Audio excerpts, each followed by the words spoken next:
50의 지혜. 남성이나 여성이든 보통은 배우자에 대한 태도가 노년에 되어서야 형성되는 것으로 알려져 있습니다. 어떤 부부는 특별한 갈등이 없는데도 불구하고 서로 멀어지며 이해할 수 없는 감정의 거리가 생길 수 있습니다. 성향이나 성격의 차이로 인해 일상이 전쟁 같은 날도 있고 작은 일로 서운해하며 살아가기도 합니다. 때로는 부부가 함께 살아도 말 한마디도 교환하지 않는 관계일 수 있습니다. 이러한 부부 관계는 형성하기 어려우며 유지하기도 어려운 것이 사실입니다. 특히 아내와 남편이 서로를 배려하고 존중하지 않으면 부부 관계는 모래성처럼 무너질 수 있습니다. 신뢰와 애정이 사라진 후에는 회복하기 어려워져 부부 관계를 개선하고 유지하는 노력이 필요합니다. 노년에 접어든 남편들은 각자의 걱정과 불안을 안고 살아가고 있습니다. 나이가 들면서 외로움과 고독이 더해지는데 부부 간의 애정이 깊어진다면 행복한 노후가 될 것입니다. 그러나 현실적으로는 연민과 정으로 살아가는 부부가 많습니다. 나이가 들수록 부부 간의 갈등은 더욱 심해지고 이해와 배려가 부족한 경우가 많습니다. 우리는 어느 시점에 서 있는지 고민해봐야 합니다. 주변의 어르신들의 이야기를 듣면 연민과 정으로 살아가는 경우가 많다는 것을 알 수 있습니다. 그럼에도 불구하고 서로를 아껴주고 사랑하는 부부를 향한 부러움은 항상 존재합니다. 이들은 어떻게 평생을 사랑하며 살아갈 수 있는 걸까요? 한 사람의 노력만으로는 어려울 수 있지만 부부 관계를 개선하기 위한 노력은 중요합니다. 특히 은퇴 후에는 부부 간의 시간이 더욱 늘어나는데 이때 만족도가 낮아지면 갈등이 더욱 두드러집니다. 서로에게 어떤 기대와 욕망이 있는지 이해하고 존중하는 것이 중요합니다. 그리고 남편이나 아내가 늙어가는 과정에서 생기는 변화에 대한 이해와 대처가 필요합니다. 함께 성숙하고 존중하는 부부 관계를 유지하기 위해서는 서로의 감정과 욕구를 공유하며 소통하는 것이 필요합니다. 스트레스를 많이 받아왔지만 놀랍게도 아이들은 엄마만이 평생 희생했다고 인식하는 경우가 많습니다. 아빠가 겪은 고난과 힘든 경험은 아이들이 성인이 되어 직접 체험해봐야 알 것이라고 생각하는 경우도 많습니다. 이런 분들에게는 여행을 떠나거나 함께 운동하거나 취미를 공유하라고 조언합니다. 하루 종일 집에서만 있지 말고 외식을 하거나 직접 요리를 해서 즐겁게 시간을 보내보라고 제안합니다. 그러나 이런 제안에도 불구하고 변화를 주기 어려워하는 경우가 많습니다. 평생 제대로 된 여가 시간을 보내본 적이 없어 무엇부터 어떻게 해야 할지 막막하다고 토로하는 경우도 있고 어색해서 쉽게 변화를 주기 어려워하는 분들도 있습니다. 그 결과 일밖에 모르고 살아온 남편들은 은퇴 후에는 별다른 만남도 없고 할 일도 없어서 집에서 TV를 보거나 아내와 강아지와의 소통만 남게 되는 것으로 전해집니다. 실제로 남성들은 무력감을 느끼게 되지만 아내들은 남편이 회사 상사처럼 느껴진다고 합니다. 남편은 긴 세월 동안 열심히 일해왔고 이제는 쉬어야 한다는 생각이 강한데 와이프는 그런 남편을 따뜻하게 반겨주지 않아서 섭섭해하며 아내는 이제 좀 쉬고 싶은데 남편이 더 많은 일을 해달라고 요청하는 것 같은 감정을 느낀다고 합니다. 서로의 입장 차이로 인해 이러한 갈등이 계속되면 황혼 시기에 이르러 이혼까지 이어질 수 있습니다. 젊은 시절 아내가 힘들 때 따뜻한 말 한마디라도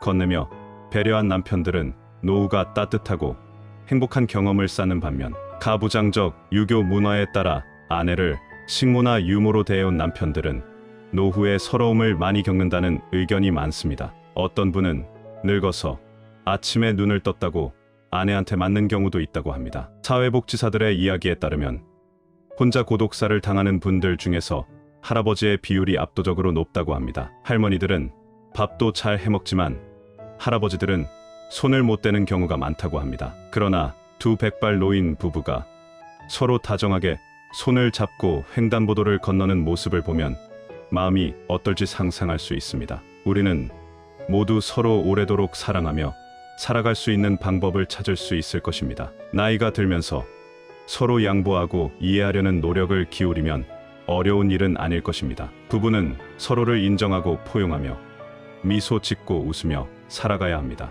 부부는 갈등이 생길 때마다 서로에게 마음을 열어야 하며 갈등을 해소해야 합니다. 갈등은 그냥 둔다고 해결되지 않습니다. 쌓여간 갈등은 더 커져가기 마련이죠. 그러므로 부부는 서로를 이해하고 인정해 주어야 합니다. 서로에게 미소를 짓게 하고 웃게 하는 부부가 되어야 합니다. 상대방의 입장을 이해해 보기 위해 역지사지 정신을 발휘해 주세요. 여러 친구보다 더 편안하고 소중한 존재가 바로 배우자입니다. 나이가 들면서 반려자가 더욱 소중하게 느껴지는 것 같습니다. 한 흥미로운 이야기를 공유하겠습니다. 부부의 상호작용을 3분 동안 관찰하면 그들이 행복하게 살지 아니면 이혼을 할지를 95% 이상의 정확도로 예측할 수 있다면 믿으시겠습니까? 러시아의 대문학자 톨스토이와 도스토옙스키를 예로 들어 비교해 보겠습니다. 이들은 유사한 시대에 살았고 많은 공통점이 있었습니다. 둘 다 연하의 부인을 가졌고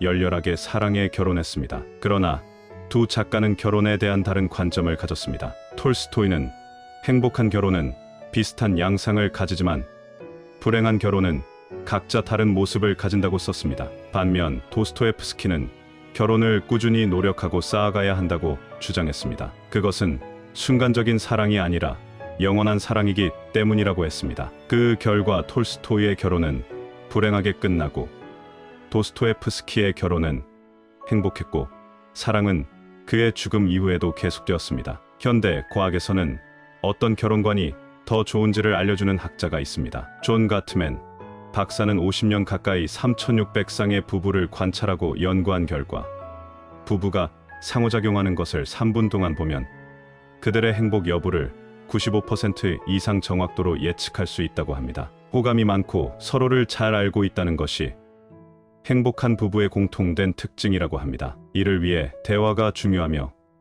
행복한 부부는 조율이 잘 되는 대화를 나눈다고 합니다. 반면 불행한 부부는 대화가 원수와의 대화나 멀어지는 대화로 전환되는 경우가 많다고 합니다. 따라서 대화 방식으로도 부부 간의 관계를 예측할 수 있다는 것입니다. 우호감이나 친밀감의 본질이죠. 그래서 우리는 대화 방식의 중요성을 깨닫게 됩니다. 두 번째로, 행복한 부부들은 갈등을 다루는 방식이 다릅니다. 이제 살다 보면 서로의 성격, 가치관, 자란 환경 등이 다를 수밖에 없는데 그런 차이가 있을 때 갈등이 발생하기 쉽습니다. 행복한 부부들은 갈등이 생길 때 조심스럽고 예의 바르게 대한다고 합니다. 즉, 부드럽게 대화를 나누는 반면 불행한 부부들은 관계의 폭탄처럼 전쟁에 나간 장수처럼 함부로 싸운다고 합니다. 특히 대화 방식에 있어서 4가지 방식을 사용하면 이 결혼은 파국이나 이혼으로 끝난다고 합니다. 첫째는 비난입니다. 상대방을 비난하는 발언으로 당신은 왜 항상 이러는 거야? 와 같은 식으로 말하는 것입니다. 둘째는 방어입니다. 왜 나만 그래? 너도 그렇잖아 와 같이 자기를 방어하거나 변명하는 것입니다. 셋째는 경멸입니다. 상대를 얕잡아 보거나 비웃거나 조롱하는 발언으로 내 주제 파악이나 해라와 같은 표현이 있습니다. 그리고 가장 나쁜 것이 넷째, 담쌓기입니다. 아예 대화를 거부하거나 서로를 무시하는 행동을 의미합니다. 이러한 방식을 사용하면 처음에는 사랑과 애정이 있더라도 결국은 좋지 않게 끝나는 경향이 있다는 것입니다. 그래서 갈등을 관리하는 방식이 매우 중요합니다. 세 번째로, 행복한 부부들은 서로의 꿈을 알고 그 꿈을 서로 지지한다고 합니다. 그러나 불행한 부부들은 서로의 꿈을 모르거나 반대한다고 합니다. 도스토옙스키의 아내인 소피아의 경우 남편이 빚과 건강 문제 등 여러 어려움에 처해 있었음에도 불구하고 그의 작품을 알리기 위해 노력했다는 예를 들었습니다. 서로가 같은 꿈을 공유하고 서로를 도와주는 것이 행복한 부부의 중요한 특징이라고 할 수 있습니다. 그렇다면 앞으로 부부가 어떻게 행복하게 살 수 있을까 하는 3가지의 구체적인 실천 사항을 알려드리겠습니다. 첫째로는 어쩌다 한번 크게 이벤트를 해서 호감을 사고 존중하는 것보다 매일 조금씩 자주 표현하면서 살아보세요. 사랑이나 관심, 호감 같은 것을 표현해보는 것입니다. 아침에 일어나면 먼저 일어난 사람이 아직 자는 사람한테 손이나 발을 20초만 주물러 줘보세요. 20분도 아니고 20초입니다. 굿모닝, 잘 잤어요?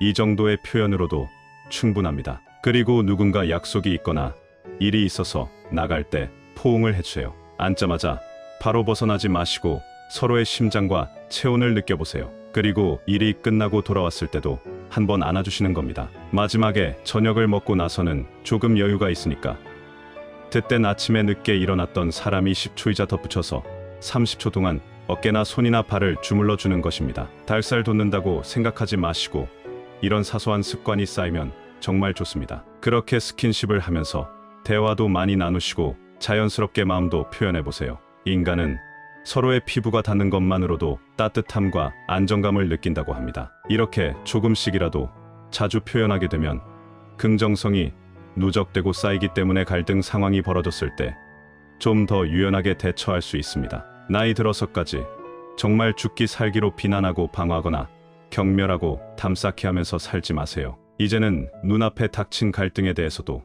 우리가 정말 예의 있게 조심스럽게 부드럽게 얘기를 할 수 있어야 합니다. 그래서 서로가 꿈을 공유하거나 내가 좋아하는 일을 서로 믿고 지지해주면 온갖 풍파를 잘 견뎌낼 수 있는 힘이 생깁니다. 그게 바로 행복한 부부의 비결입니다. 우리는 사랑한다고 말하지만 사랑받는 데서 행복을 찾기 때문에 괴로워집니다. 남에게 사랑받으려고만 하면 자기가 원하는 것이 이루어지지 않아서 항상 괴로움에서 허우적거립니다. 사랑을 주었는데 사랑이 돌아오지 않으면 배신감의 사랑이 미움의 씨앗이 되지요. 더 사랑해서 괴로운 게 아니라 더 기대해서 외로운 것입니다. 이제부터 내가 먼저 내가 더 사랑하는 삶을 살아보세요. 그렇게 사랑 가득한 인생을 사시길 바랍니다. 부부란 무더운 여름밤 멀찍이 잠을 청하다가 어둠 속에서 앵하고 모기 소리가 들리면 순식간에 합세하여 모기를 잡는 사이라고 합니다. 녹록치 않은 결혼 생활 속에서 뜨거웠던 사랑은 희미한 흔적으로 남지만 부부는 인생이라는 긴 여정에서 가장 신뢰할 수 있는 동반자가 되어야 합니다. 동반자와 함께하는 시간을 행복하게 보내려면 대화와 소통이 필수입니다. 오늘 부부간의 행복한 소통을 위해서 상대의 얼굴을 바라보면서 차 한 잔과 함께 진솔한 이야기를 나누어 보는 것은 어떨까요? 노후의 배우자와 이렇게 나이 들어간다면 오래도록 행복한 삶을 살아갈 수 있으실 겁니다. 감사합니다.